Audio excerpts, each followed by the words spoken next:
A stray cat in the house. Very first kitten in our home. ಮನೆಯಲ್ಲಿ ಒಂದು ದಾರಿ ತಪ್ಪಿದ ಬೆಕ್ಕು. ನಮ್ಮ ಮನೆಯ ಮೊದಲ ಬೆಕ್ಕಿನ ಮರಿ. ಮನೆಯಲ್ಲಿ ಒಂದು ದಾರಿ ತಪ್ಪಿದ ಬೆಕ್ಕು. ನಮ್ಮ ಮನೆಯ ಮೊದಲ ಬೆಕ್ಕಿನ ಮರಿ. A stray cat in the house. Very first kitten in our home. Good, good, good.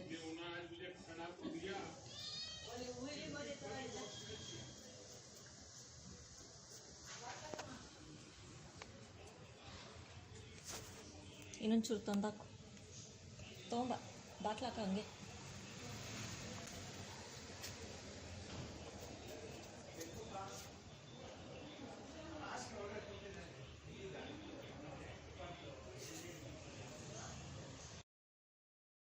ನಲವತ್ತು ನಿಮಿಷಗಳ ನಂತರ ಮತ್ತೆ ಒಳಗೆ ಬಂದ ಬೆಕ್ಕಿನ ಮರಿ. 40 minutes later, the kitten came back in. ಮತ್ತೊಮ್ಮೆ ಬೆಕ್ಕಿನ ಮರಿ. ಮರುದಿನ ಮಧ್ಯಾಹ್ನದ ಸಮಯದಲ್ಲಿ. The kitten again. The next day at noon time.